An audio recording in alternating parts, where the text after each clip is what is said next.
And we're waiting for the... Are we ready? Okay. Hi, everybody. My name is John. I'm here in the Mozilla's San Francisco office. I'd like to welcome everybody here and across Mozilla's various places around the world to our monthly speaker series. Today we have Kevin Kelly, author, founding editor of Wired Magazine, board member of the Long Now Foundation, an all-around techno-futurist, is here to be speaking with us. It's going to be a great time. We are going to be taking questions internally on our usual IRC channel, Air Mozilla. Send your questions to Diane.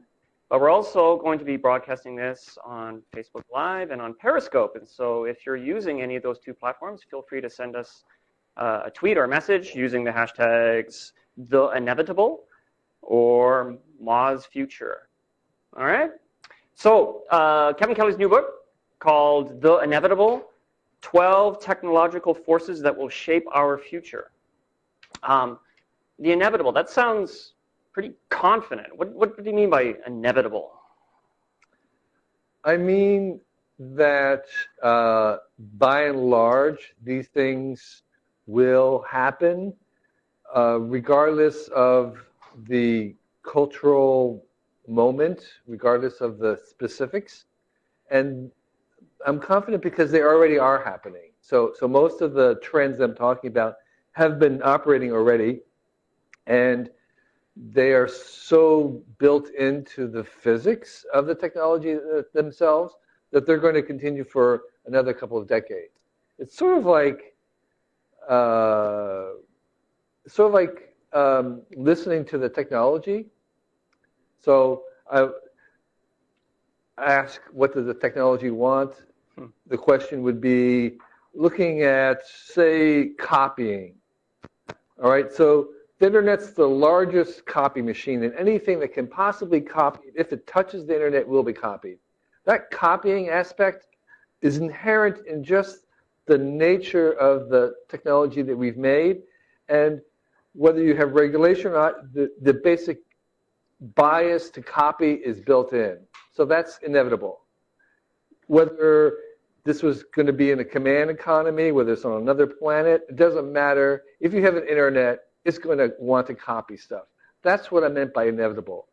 What I don't mean by inevitable is, so while we could say that the internet was inevitable, the character of it is not. Whether it's international or whether it's commercialized, those are all the specifics that are not predictable at all, and we have a lot of say about. So telephony on any planet is inevitable, but the iPhone is not inevitable.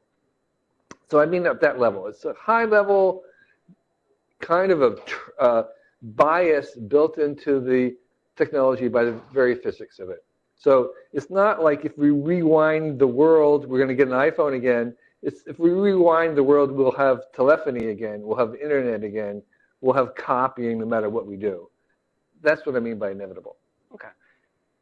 So there's lots of other trends that you mentioned in your book. Copying is one.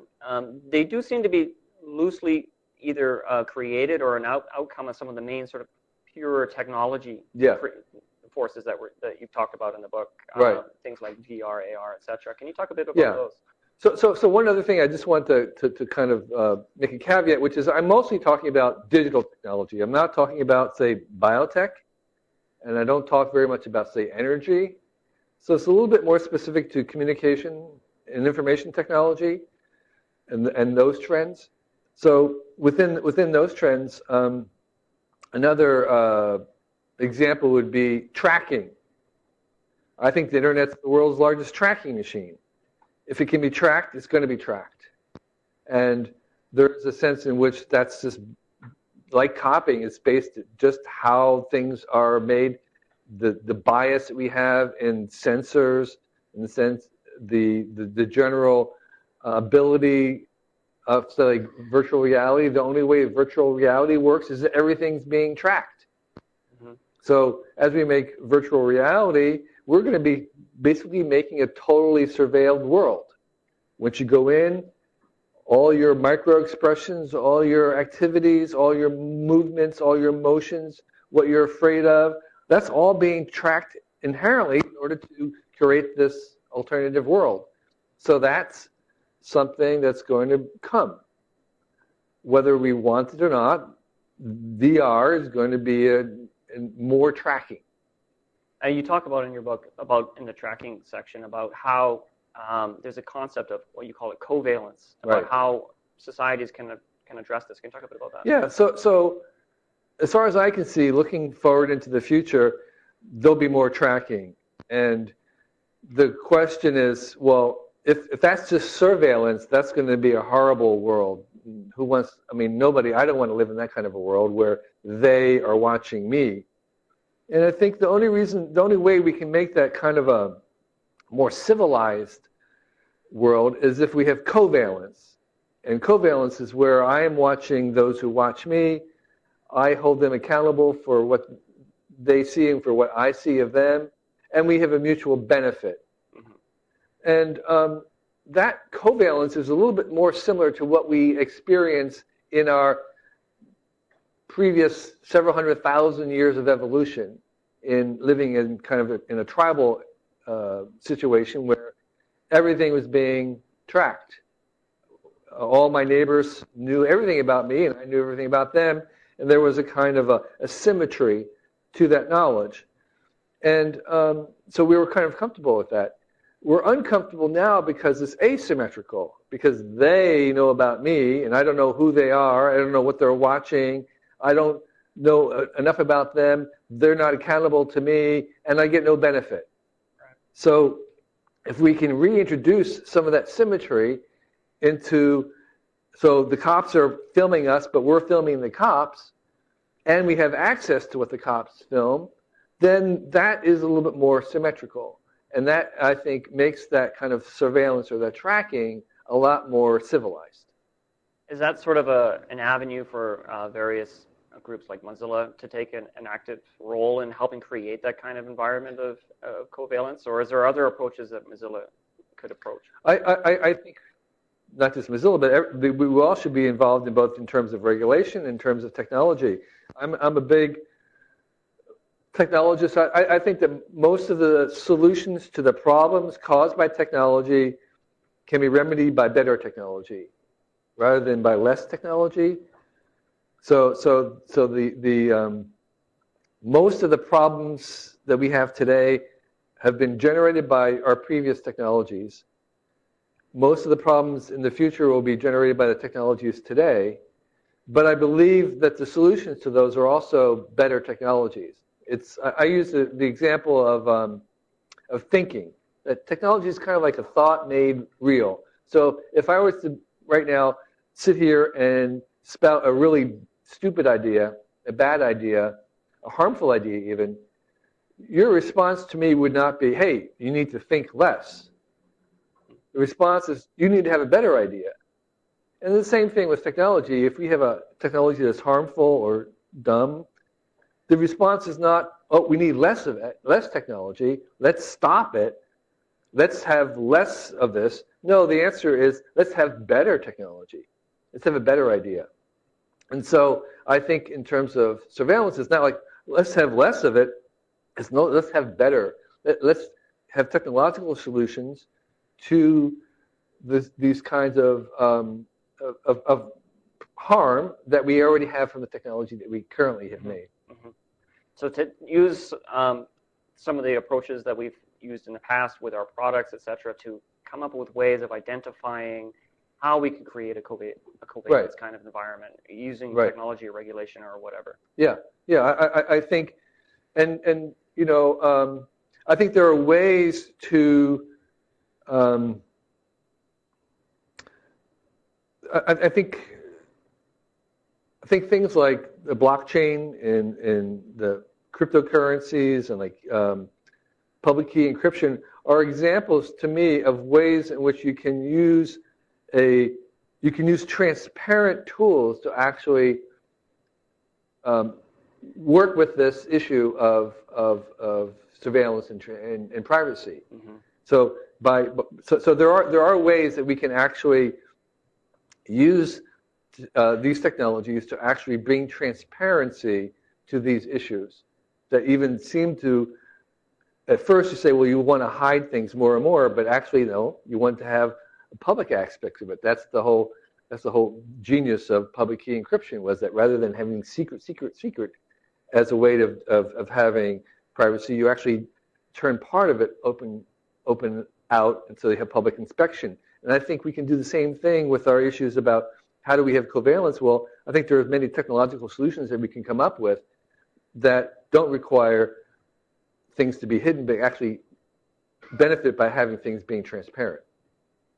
One of the things, too, you talk about is, and throughout these different technological trends that are going to be happening, is the ability for different levels of decentralization. Right. Can you talk a little bit about more of that, and also how organizations like Mozilla could help create this world of ensuring that power is decentralized? So that's a trend that's been happening for decades. Is we've had more and more increasing decentralization. But I think actually that we're still at the beginning of that. I think we haven't yet come up anywhere near the limits of what we can imagine doing in a decentralized peer-to-peer avenue. There's just so many things that we have not even tried to do that way that may seem to be impossible at first. And I think I often talk about the fact that we, one of the things I've learned from the internet is to believe the impossible more often, because we have all these impossible things. Like if I was to go back 20 years and talk about what we have now, a lot of these things would seem impossible. And things like, say, the Wikipedia are things that are impossible in theory, but only possible because they're practical. And I think a lot of the things that we are now most excited by are results of being able to collaborate in a decentralized way at scale, at the planetary scale. So we now have tools that allow us to do things in the billions in real time. Mm-hmm. That was never before possible. And as we go forward, that's the frontier, is how can we take billions of people and have them collaborate and make something together in real time? That was simply not possible before. And now we're headed in that direction of all kinds of ways to do all kinds of things, collaborating at great planetary scale in real time. VR and some of these other, and AI will actually be tools that will help us do that. And we will make things that seem to us to be impossible right now, because they would not, there's no other way to make them other than to do that kind of planetary collaboration.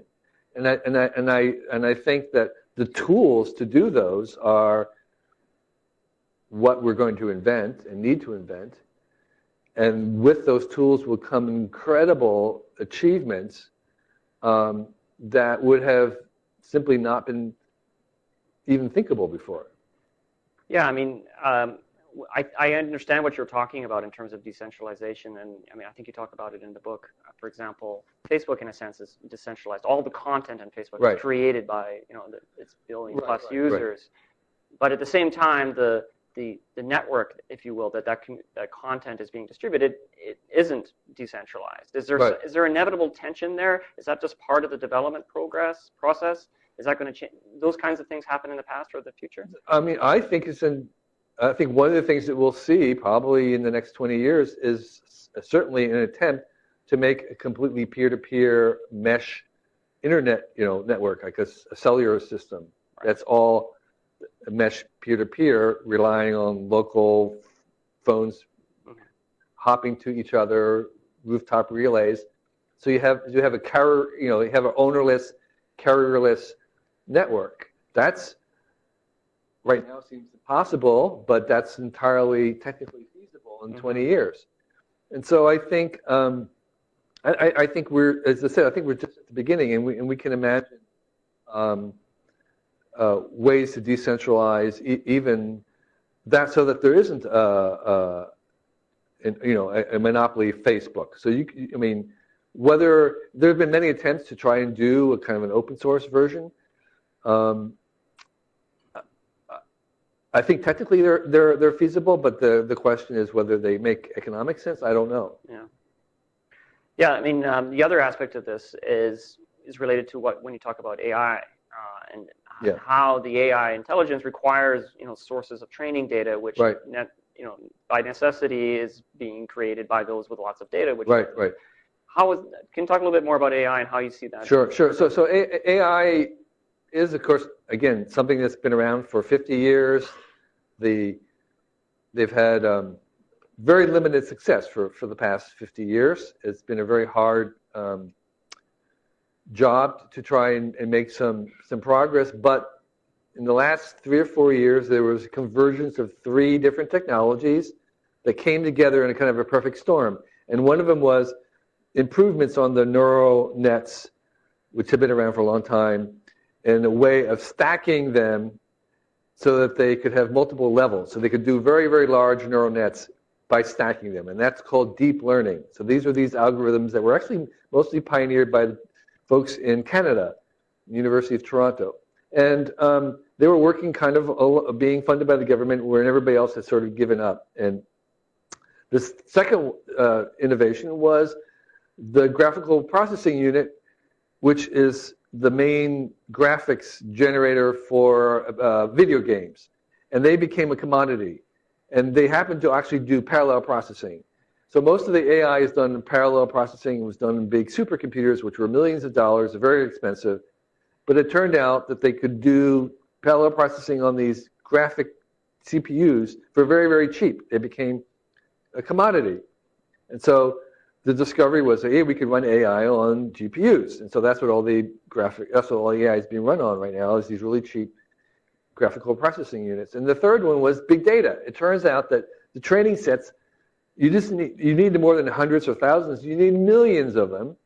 And so huge amounts of big data turned out to be the rocket fuel for this rocket.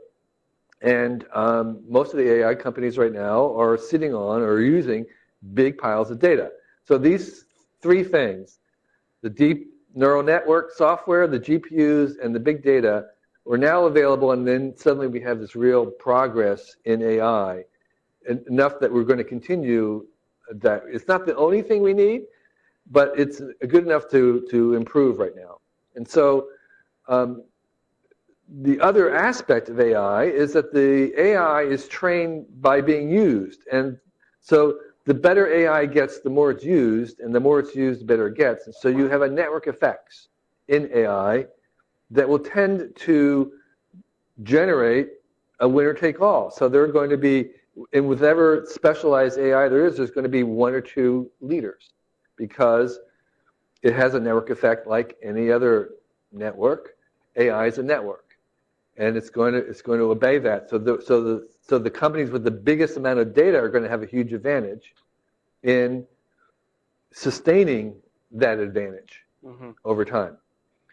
Yeah, and the other aspect that you talk about in the book is how all of these kinds of technologies are going to converge into personal experience. So the AI will know ahead of time that I'm going to be going to a cup of coffee or something. And you talk about an interesting anecdote about how in the future people could live in complexes and have their every whim and needs delivered to them on a sort of an ad hoc.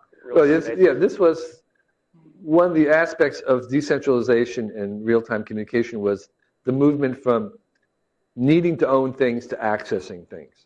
And we see that with Uber and Airbnb, which is that you have less of a need to own a car if you can have access to a car anytime you wanted it. So we've already done it with all the digital content like movies and music, which very few people buy. You just access that because you can get it anytime. And so if you can do that with physical things, you also have this movement of away from owning things and towards accessing things. And so I was imagining a hypothetical where there was a person who owned very little living in a complex where most of the things were either being generated nearby or being delivered in real time. And so you would have the sense of it kind of being a lot more like a hunter-gatherer where you are using things and just leaving them behind and going on to the next thing. So the AI aspect, of course, was anticipating what you were going to need. And I think that anticipation is personalization and anticipation are the two kind of primary functions that AI will be delivering to us. And I think the interface will probably be conversation. So like when people ask, what does the future of the internet look like? To me, it becomes less of a place and more of a conversation, and less about an internet of information and more about an internet of experiences. So you have this sort of conversational interaction experience thing that is always there and is a presence. It's sort of like something that will, not as a thing, but kind of like a conversation or a place or an experience that's always there, rather than this information over this internet of information. It's more of like a conversation that we have. The other thing that you talk about in the book is how in the online world everything is sort of destined to be copied. It's inevitable that things will be copied. Right. But then you also talk about how creators of digital goods can still derive value using a bunch of different methodologies. Right. Yeah, can you talk a little bit about those and how you see organizations like Mozilla helping to create those kinds of environments and drive those forward? So if the internet is the world's largest copy machine and everything that touches it wants to be copied, then those billions of copies become worthless. They aren't worth very much. And that's what we've seen, is that the copy of something is almost zero. What becomes valuable, or what has to become valuable, are things that can't be copied very easily. And there are certain kinds of things, I call them generatives, that can't be copied easily. And one of them, an example would be trust. So you can't just buy or copy someone else's trust and then store it in somewhere. You actually have to generate trust in an exchange. It's not copyable. It actually has to be generated. And so therefore, trust is something that people are willing to pay for. So authentication, say, you can get a piece of free software or free music, but if you wanted to be able to trust it, you're going to pay for it. So you're not really paying for the software at that point. You're paying for the trust. In the same way, personalization is another intangible that can be generated around the copy. So if you want some music, if you looked hard enough or waited long enough, you'll find the music for free on the internet. But if you wanted to have some music that was acoustically tailored to your living room in a personalized way, you'd be willing to pay for that. And you're actually paying for the personalization and not for the music. Mm-hmm. And so and the same thing with immediacy, where you are, again, can't be copied, but you're willing to pay for something to get it immediately. You're not really paying for the thing, you're paying for the immediacy. And I think those are the kinds of values that become the foundation of the new economy, because they can't be copied. The copies are just vehicles to carry these other generative intangibles. You also talk about how advertising could potentially change. And how essentially people can derive value from their online goods via an interesting method. Yeah, it's been long been said. Herbert Simon said it 20, 30 years ago, that when you have an economy based on abundance, the only scarcity is human attention. Okay? So human attention becomes the thing that's most valuable, the only scarce thing we have. But it's really ironic that we give our human attention away for free. People have joked that your email is sort of like a to-do list that other people can add to. Why aren't we charging to read someone's email to us? That was Esther Dyson's proposal 20 years ago, was you would set up a system so that if you wanted her to read an email, you had to pay her. And she might charge different prices depending on who you were. Maybe it's 25 cents if you're a student, maybe if it's $2 if you're an unknown person, if it's $5 if you're sending her a pitch. Okay? And you can do the same thing with reading ads. We're giving our one scarcity that we have away for free when we read an ad. We should be charging to look at advertising. Okay? And so we can kind of flip everything around and imagine a world in which we are being paid to look at ads or to read email. And so the money, in a certain sense, the advertising budget from a company was going to go directly to the potential customers instead of going through to the ad agencies. In fact, you could even go further and have the customers make the ads. And they could make the ads, and the ads could go viral, and as long as someone looked at the ads and clicked on it, then you'd get a cut of that. And so you'd have people competing to make ads. Now, of course, they're not going to make ads for the big Fortune 500. They don't need those kind of ads. You'd be making ads for all the billions of companies that don't have advertising right now or can't afford it. So it's like Google AdSense.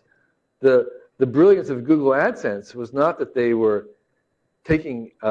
selling ads for the big companies. It was the fact that anybody who had a blog could run ads. And so it was that bottom, the huge billions of the opportunities at the bottoms where there was no advertising at all. That's where the genius was. We'll put ads there, and we'll make it really automatic and cheap. And that's how they make their money. It was not really kind of competing against the big advertisements and the billboards on TV.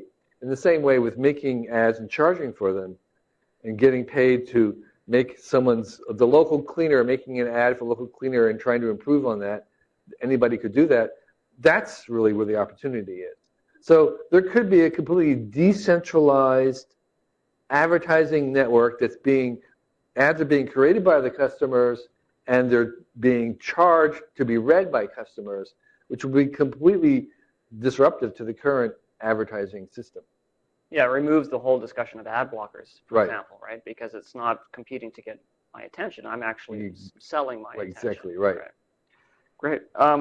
One other thing, you haven't talked too much about sort of augmented reality, virtual reality yet, and there's some interesting discussions in the book about how people will experience the world via augmented reality once all these technologies, AI and chips, et cetera, combine. Right. So actually, I just did a big cover story for Wired on that, and just generally for those who aren't following, there's two kinds: the virtual reality, the VR, where you put the goggles on and you have a complete immersion into another world, and then there's the AR, now called MR, mixed reality, which is a clear glass that you put on, and then you have virtual things inside your ordinary view of the room or the office or the outside. So you have the mix. So you have real reality, and then you have virtual things inside that. That's the MR.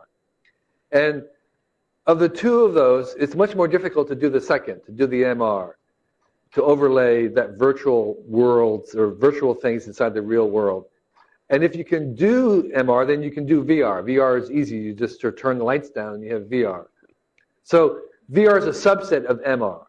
MR is much more harder to do, and that's what Magic Leap, HoloLens, and Meta are doing, is trying to do the MR.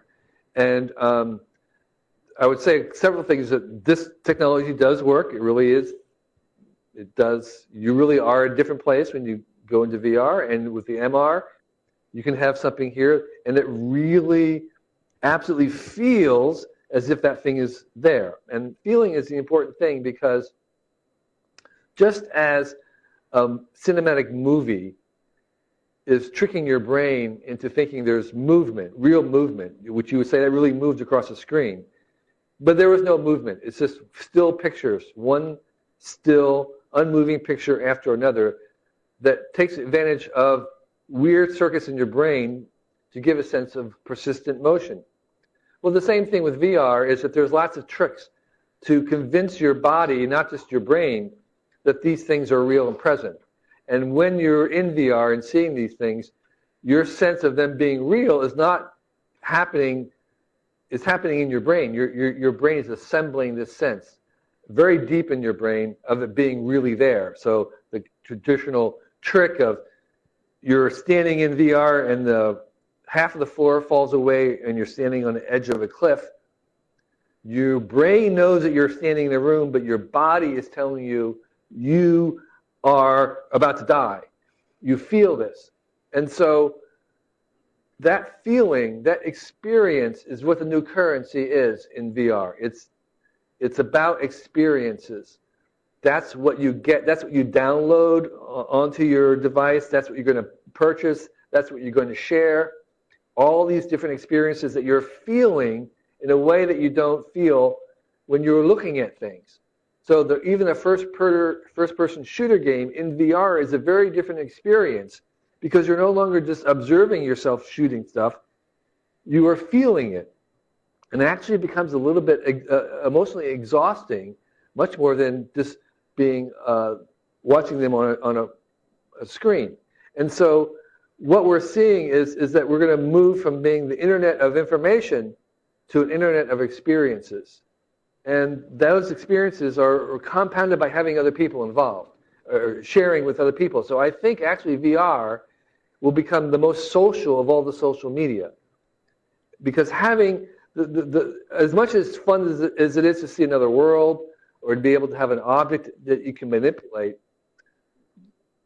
by far the most powerful experiences in VR is when other people are there. And having a virtual avatar of another person is incredibly powerful. Mm-hmm.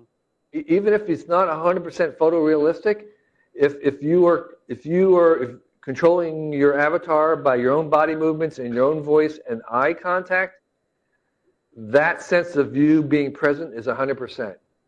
And it's very, very powerful, I think, for the future of work and collaboration, is if you can have that you present and you present and you present working together, that's going to make another level of collaboration possible.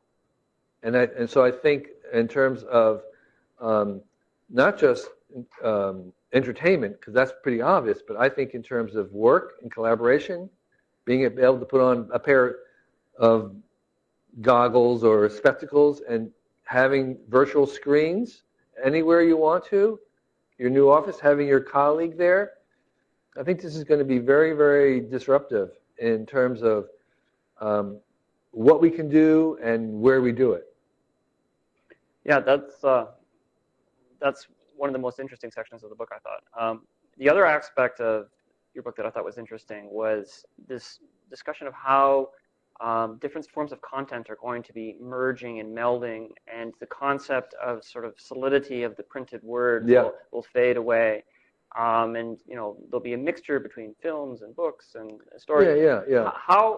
What kinds of sort of literacy skills are we going to have to develop in order to succeed in that world? Yeah, so there's for 1,000 years at least, our Western culture and even Eastern culture to some extent has been a people of the book. Documents, texts, rigid, finite, precise texts like scriptures, like the Constitution, like laws written by authors who are authorities have been the center of our culture. And the cheap reproduction of those has been the source of this great flowering of our civilization today. But now we're shifting to become people of the screen.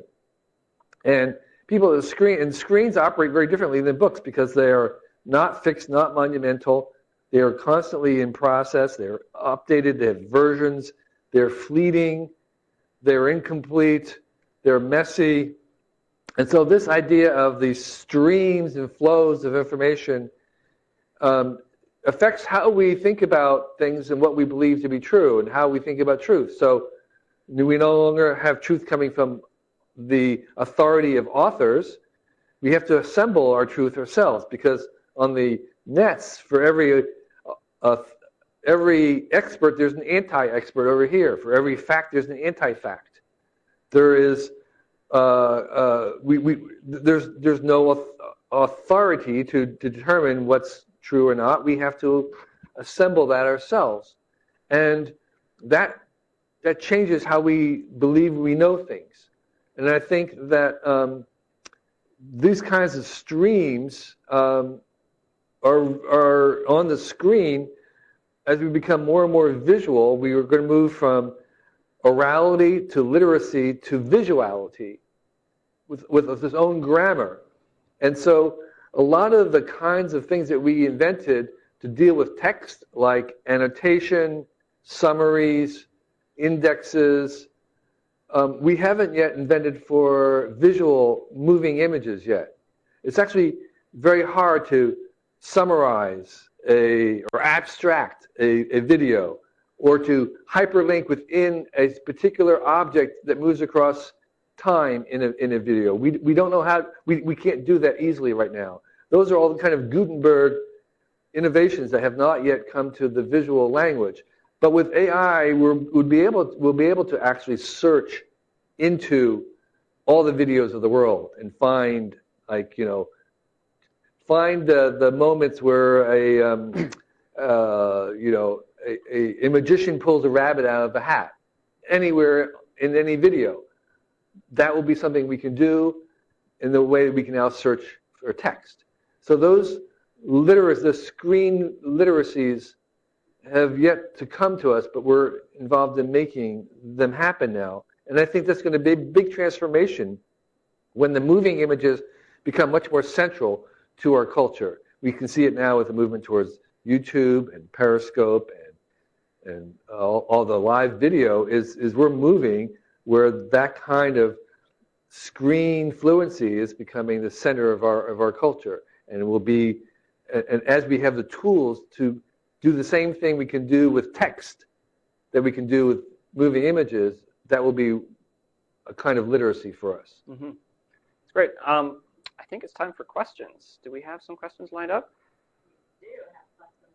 I will just point out that, I'm not sure if I said this at the beginning, we'll select one at random. The person who asks the most inevitable question, I'm not sure what that means, but we'll get a free copy of the book. Free copy of the book for the most inevitable question. And if you are on Twitter, hashtag #TheInevitable and MOZFuture. So far we have a few.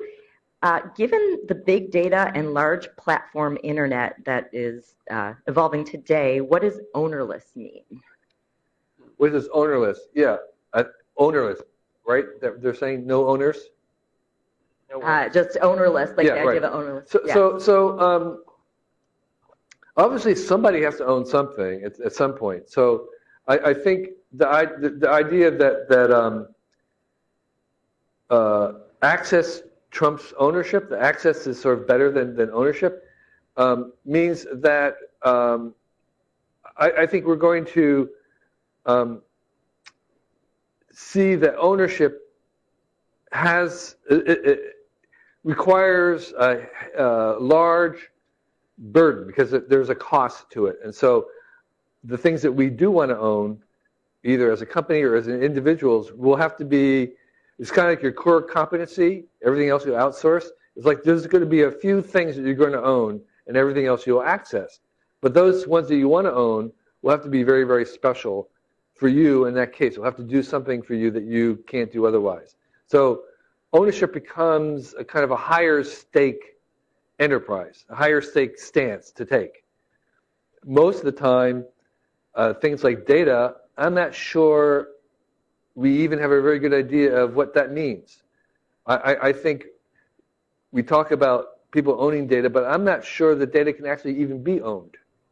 I think it can be shared, but I'm not sure it can be actually owned. And so I think we'll have to invent another set of language to actually deal with how we assign the different stakes in sharing data. Because it doesn't make much sense that a bit actually can be owned by somebody. Great. Yeah. Oh, sorry. It's okay. Firefox from Mozilla is an intermediary in your web browsing experience. Yeah. And we've seen the ad block emergence as sort of this interesting disruption where an intermediary comes in Right. and regains that trust that you think Right. was lost. Is it always required that some random new company or entity is going to come in and disintermediate, or can we change the industry ourselves, considering the war that's currently pitted between advertisers, publishers, and their users? I mean, disruption usually does come from outside, but I don't think it always does, but it's very common for it. So, yeah, I mean, I think I think Mozilla certainly has a great opportunity to shape this conversation about ads and ad blocking. I think in theory, and just looking at it in the abstract, I see no reason why not.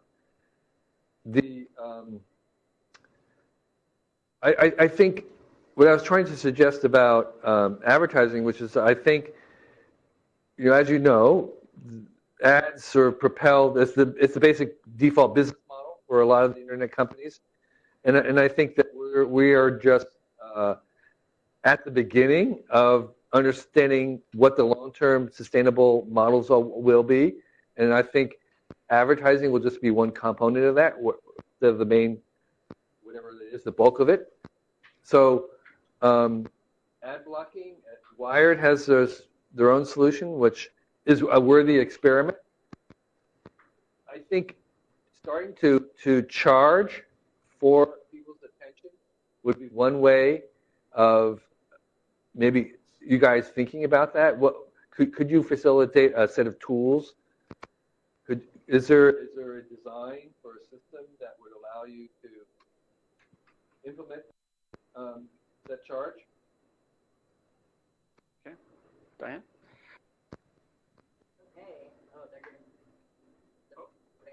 Oh, sure.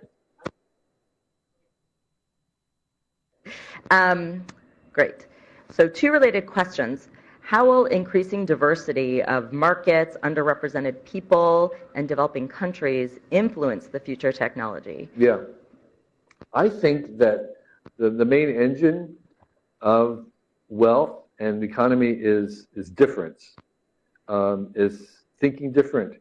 So thinking different while you're connected. It's actually very easy to think different and have diversity and be diverse if you're not connected.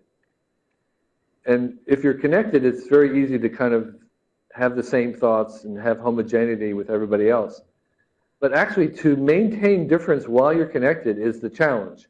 And that's actually where the real engine of innovation and progress comes from, is having diversity while being connected. And so, like in AI, I think one of the benefits of artificial intelligence is the fact that it will not be human-like intelligence. It'll think differently. And thinking different is, again, part of this engine. So I think, cultivating and maintaining and generating diversity and difference while being connected is actually extremely difficult. And that will be kind of the job, the chore of companies, not both within their own institution as well as within the greater ecosystem of what they're trying to do. And I think we'll have more and more of an appreciation that you are able to think differently by having your own internal diversity, and that external diversity is also something that you actually want to cultivate and protect in certain senses. So I think as we become more connected, we will appreciate diversity more because it will become actually more difficult to maintain. Okay. Anything in the room? One and possibly another one in the room, I think. Oh, wait, Rena had one on IRC. Okay. So you talked about the 3 pillars of AI, one of them being big data. Right. You talked about AI thinking differently, but inherently big data is based on our input, right? Our conversations, what's happening online, all the things we put in there. So there is an inherent bias in that data, the bias that our society has, the unfairness that our society consists of. Right. What happens when we have objective expectations to an AI that's actually reflecting our own biases as a society? Yeah, this is going to be a really interesting thing for us to figure out because the thing about AI is it gets more sophisticated. It actually is making decisions that we don't understand, that process. And it's very, very likely that an AI could be biased or prejudiced or even racist. And we would not know, or we cannot unravel how it got there and how it did it. And so I think, because it's kind of almost beyond our own understanding, so I think these issues about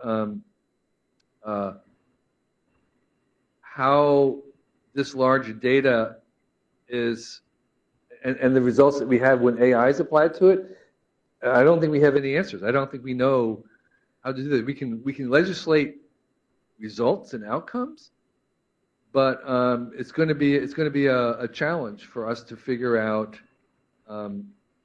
how to manage something that we don't even understand how it's working. So I mean, it's really important to emphasize the fact that the AI will have conclusions and will come to decisions that we cannot reverse engineer, that we just don't know how it got there, and that's going to be a real challenge for us. I don't have any answers, but I think that is something that's we will research. And by the way, it will be making ethical decisions, and that is something that we're working on right now. There's groups at Google and other at Stanford who are trying to insert or cultivate ethical and moral standards into AIs, like self-driving cars, the trolley problem. Is it okay for a self-driving car to privilege the passenger safety over the pedestrian? Humans are actually not very consistent in ethics. We're actually pretty lousy, and we give ourselves a pass. Oh, we don't have time to decide during an accident. But the engineers don't have that luxury. They actually have to decide all these things beforehand. They have to program it. So they have to make these decisions. And so in a certain sense, they're going to become better ethicists than the average human will be. And so so the ethics of AI, I think, is going to be a real big, I wouldn't call it industry, but it's a real big field of study and challenges, is how to make the AI ethical and how to make it just, and because we won't understand a lot of these things. The key thing of it, part of that will have to be making sure that, that's right. I think mine's working. Okay.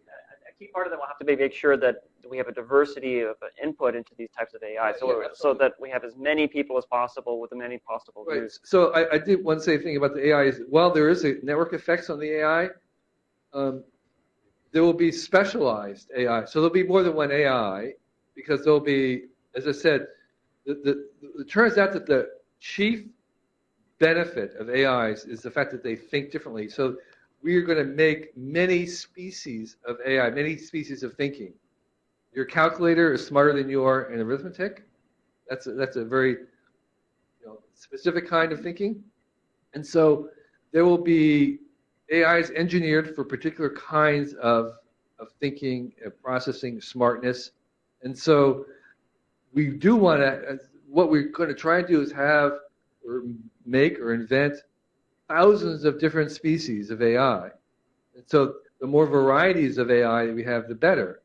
The way I would say it is that we have some scientific problems, say understanding gravity waves or quantum energy, dark matter. We have some scientific problems that actually will probably require other kinds of minds plus humans to solve them. So we're going to basically invent other kinds of AIs to help us solve problems that we cannot solve by ourselves. So there's a huge economic and social advantage into having a diversity of AIs. So not just within the companies, but even within the ecosystem of having multiple kinds of thinking. Mm-hmm. Any other questions? There's also a question over here. Yeah, I had a quick question, which was, well, not quick actually. So when you combine AI with ubiquitous surveillance. Yeah. Obviously, there's some scary things that you can think of around that. How do we create mechanisms so that we as humans can control how much we want to opt in or out of this process? Yeah, no, it's a really great question. I mean, it's very seems very technically feasible to me that you have an AI that can represent your own privacy concerns.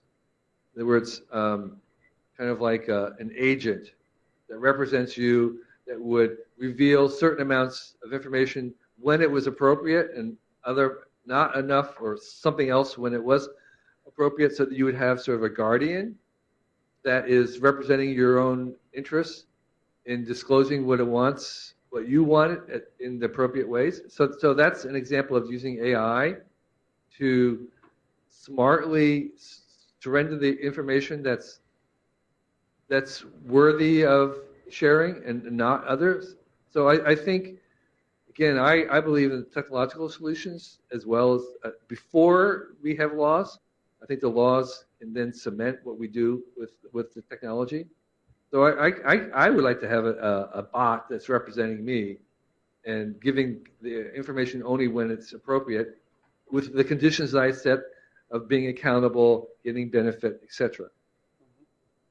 Yeah, back there. Where to get the mic? Oh, the mic's over there. Here it comes. Throw it. Oh, where? Over here. It's a throwable. Oh! 2 points. Sorry. You can't see it, but the mic had a violent fall. There we go. So if I walk into the computer history section of a good bookstore, I'll see a bunch of books by Kevin Kelly with titles like Out of Control and What Technology Wants and Inevitable. And they're all very well reviewed.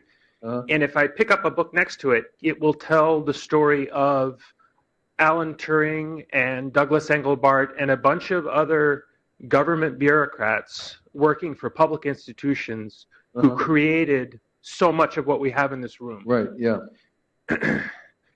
Almost a negative of the picture in some ways of technology that the Kevin Kelly books will portray. Can you talk a little bit about, and I may be wrong about this, so please correct me if I am, why the generative role of civil society, law, public institutions, bureaucracy, that kind of centralized investment, whether it's an Intel fab or a research scientist, is not closer to the center of the frame of the picture you portray of technology? Yeah. Actually, I think that we completely underestimate and overlook the role that the government has in all the technology that we're using, including, let's say, like the iPhone, the GPS. All these things have had at least a large portion of their origins in government funding, and I would like to see nothing more than us to increase the amount of government money that we spend on basic science and research. I would think that would be the biggest thing we could do to leverage our progress technologically and even socially. So I have no disagreement about the important role of institutions, government or otherwise, bureaucratic, that are necessary. Those to me are part of the technium. Those are inventions, just as much the calendar, the library, corporation. These are all inventions. These are technologies as well, and I think they play a huge part in our advance right now. I think where I don't put a big emphasis is on the heroic individual, because I think a lot of these things are inevitable. So it's like if Thomas Edison was the 23rd inventor of the electric light bulb, 23 other people before Edison had invented the electric light bulb. Edison gets the credit because he did the one that succeeded in the marketplace. So multiple inventions is a standard, you can look at any invention in the past and the future, and there is more than one person inventing at the same time. And you can look at the patents to see that, because from Alexander Graham Bell and the telephone, that's the norm, is multiple simultaneous independent invention. So, so the one place I would disagree with is this idea of the heroic individual, which I don't think. Yes, that's great that we have them, but if they didn't invent it, somebody else would a day later. And so I'm a big believer in the role of institutions. And I think the institutions that we're going to have are going to get even bigger. For instance, in the number of the size of the companies, I think that we'll see a 1 million employee company that's be very decentralized. Some of the biggest companies in the world have yet to come, but they will be coming. So no, I think I agree on the role of legislation and bureaucracies, but I think that it follows behind the invention of the technology itself. I think it's something that's not leading. I think it's actually supporting it. Yeah, I got one here. Get the mic over here. I was going to ask. Oh, sorry. I thought you. Quick one. So I have a question about the little guys, all those poor little startups. And you talked about companies getting bigger. You talked about the value of data and the key source of value. Is disruption getting harder for little companies as we go forward? Yeah. Well, I mean, the thing about little companies is that we're in this kind of infatuation with the startups, but statistically, 99% of the startups will fail. That's just the statistics. That's like science. If you're doing science, you have to acknowledge and embrace the fact that most of your experiments will fail. If they aren't failing, you're probably not really doing good science. So the general destiny for most startups is failure. Is it harder to disrupt? I don't think so. It's harder to disrupt a really established industry or something, because statistically that's just the way it is. I think if a startup wants to up their successes is to be starting up in somewhere that's outside of anything that's being done. It's actually really new.